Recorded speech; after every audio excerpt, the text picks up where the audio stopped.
எங்கள் வீட்டுக்காருக்கு ரொம்ப பிடிச்ச பாயாசம் செய்ய போகிறோங்க.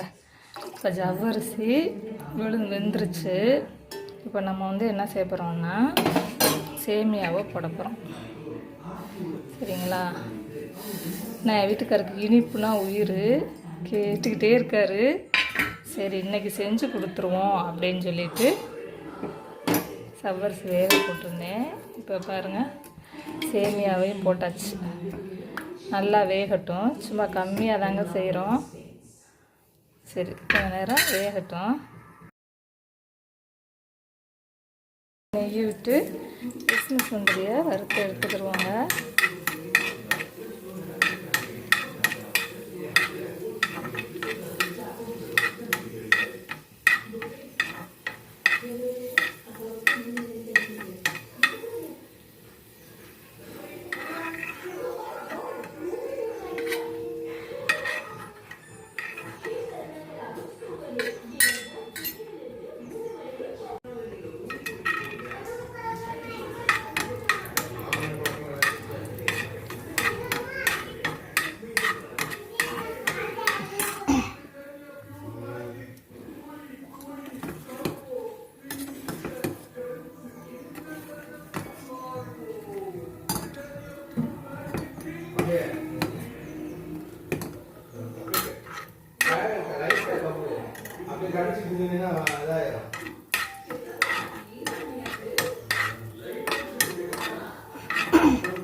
இப்போ கொஞ்சமாக நம்ம பால் சேர்த்துக்குவோம்.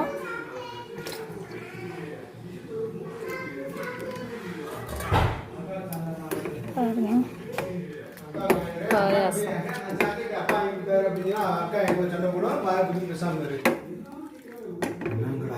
இப்போ தேவைக்கு ஜீனி போட்டுக்கலாம்.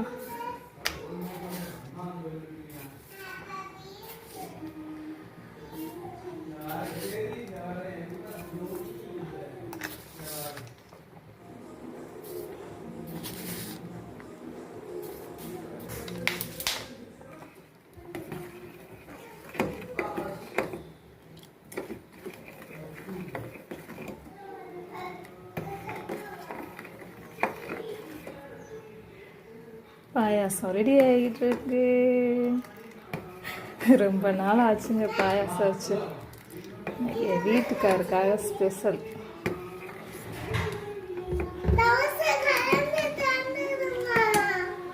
நம்ம பாயாசம் ரெடி ஆயிடுச்சுங்க. இன்னைக்கு சாமிக்கு ஃபஸ்ட்டு பிரசாதம் வச்சுட்டு அப்புறம்தான் எங்கள் வீட்டுக்காருக்கு. சரிங்களா? இப்போ நாம் வறுத்து வச்சுருக்க கிஸ்மிஸ் முந்திரியை போட்டுக்கலாம்.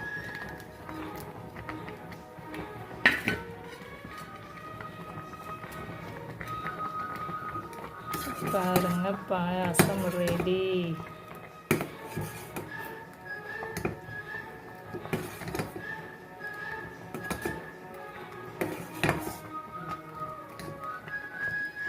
நம்மளோட சேனல் பாண்டிச்செல்வி கார்த்திகேயனை லைக் பண்ணுங்கள், ஷேர் பண்ணுங்கள், சப்ஸ்கிரைப் பண்ணுங்கள் ஃப்ரெண்ட்ஸ்.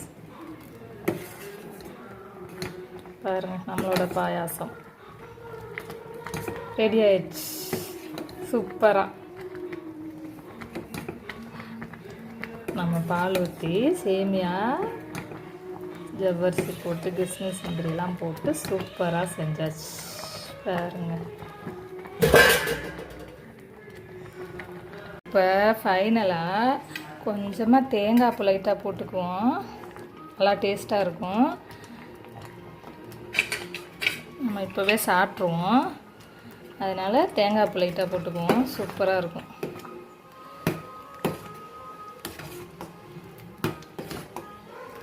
செம்ம டேஸ்ட்டாக இருக்குங்க தேங்காய் பூலாம் போட்டு சாப்பிட்றப்ப. பாருங்க எப்படி இருக்குது நம்ம பாயாசம். சூப்பராக இருக்கா? பாருங்கள், டேஸ்ட்டு பண்ணி பாருங்கள். செம்ம டேஸ்ட்டாக இருக்கும். தேன் மாதிரி அவ்வளோ செம்மையாக இருக்குங்க. செஞ்சு சாப்பிட்டு பாருங்கள், அசந்துருவீங்க. இன்றைக்கி நம்மளோட லஞ்சு என்னென்னு கேட்டிங்கன்னா, முருங்கைக்காய் கத்திரிக்காய் சாம்பார், அவரைக்காய் பொரியல், சம்முக்குட்டிக்கு பிடிச்ச குட்டி அப்பளம், நம்ம வச்ச பாயாசம் இது தாங்க இன்றைக்கி நம்மளோட லன்ச்சு. உங்களுக்கு பிடிச்சிருக்கா? நம்மளோட சேனல் பாண்டிச்செல்வி கார்த்திகேயனை லைக் பண்ணுங்கள், ஷேர் பண்ணுங்கள், சப்ஸ்கிரைப் பண்ணுங்கள். Thank you friends.